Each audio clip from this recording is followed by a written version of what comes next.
আসসালামু আলাইকুম, real village cooking চ্যানেলে সবাইকে ওয়েলকাম জানাচ্ছি। আজকে পাকা তালের এক নতুন রেসিপি বানিয়ে দেখাবো।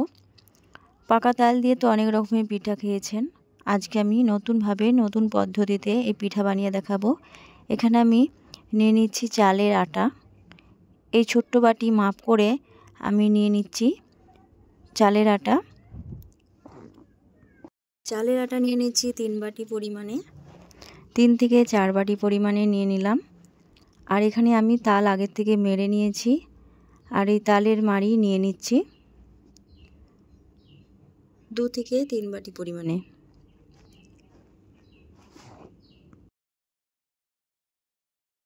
এই তালের সিজনে পাকা তালের পিঠা খেতে অনেকেই পছন্দ করেন।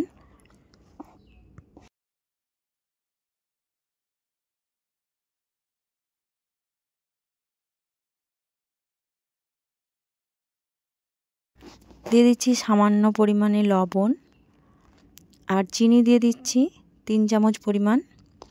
আপনারা যদি মিষ্টি বেশি খেতে পছন্দ করেন সেক্ষেত্রে মিষ্টির পরিমাণটা বাড়িয়ে দিতে পারেন। সব কিছুকে ভালোভাবে মিশিয়ে নেব, আর অল্প অল্প করে জল দিয়ে আমি একটা ব্যাটার তৈরি করে নেব।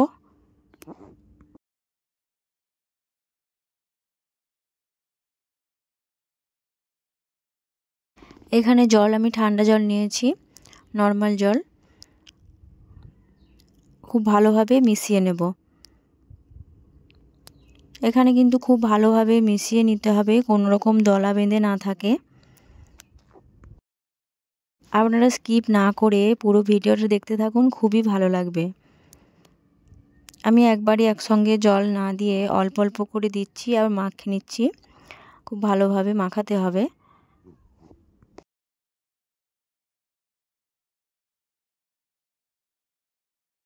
দিয়ে দিচ্ছি এখানে সামান্য পরিমাণে খাবার সোডা। সোডা দিয়ে ভালোভাবে আবারও মিশিয়ে নিতে হবে।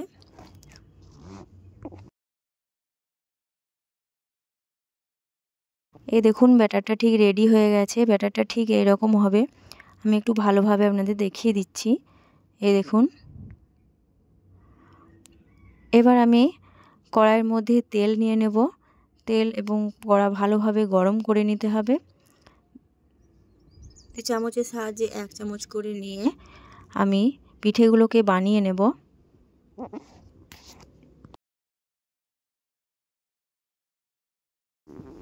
এই পিঠেগুলো বানাতে খুব বেশি টাইম লাগে না, অল্প টাইমের মধ্যেই পিঠেগুলো বানানো হয়ে যায়। কোনো ঝামেলা ছাড়াই আপনারা বাড়িতে সহজেই এই তালের এইভাবে পিঠা বানিয়ে খেতে পারবেন এবং সকলকে খুশি করতে পারবেন।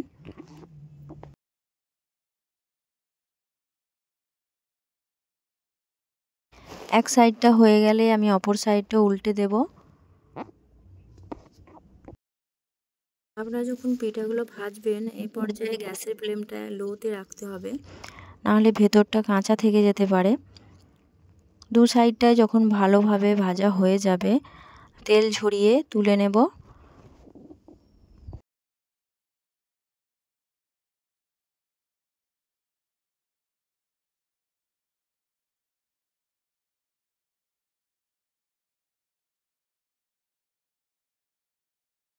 পিঠাটা দেখুন, দেখতে খুবই সুন্দর লাগছে, খেতেও কিন্তু খুবই সুন্দর। দুপাশটায় ভালোভাবে ভাজা হয়ে গেছে। এবার এই পিঠাটাকে আমি তুলে নেব।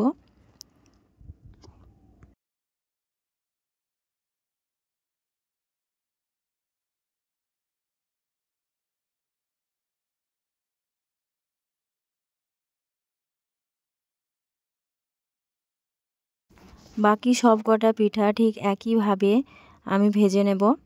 আবারও একটা দিয়ে দিলাম, দিয়ে কিছুক্ষণ রেখে উল্টে পাল্টে ভালোভাবে ভেজে নেব।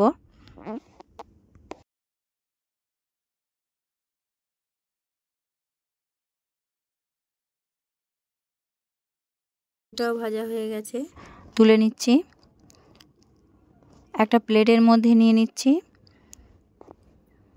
এই দেখুন পিঠাগুলো কত সুন্দর হয়েছে, দেখতেও যেমন সুন্দর, খেতেও কিন্তু খুবই টেস্টি হয়।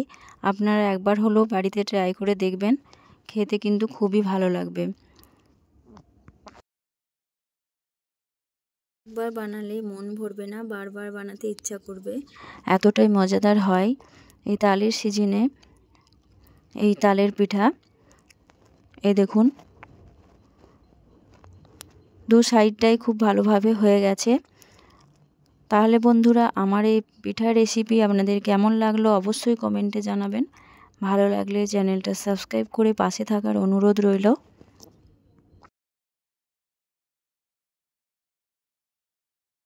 আমার চ্যানেলে অনেক রকমের পিঠার রেসিপি আছে, আপনারা দেখতে পারেন, খুবই ভালো লাগবে।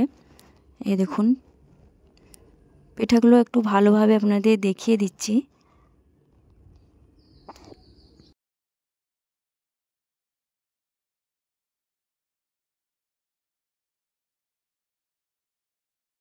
একটা পিঠা ভেঙে দেখাচ্ছি,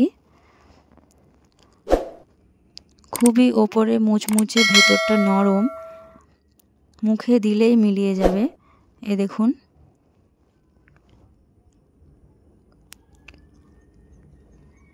তাহলে বন্ধুরা আজকের রেসিপি এখানেই শেষ করছি।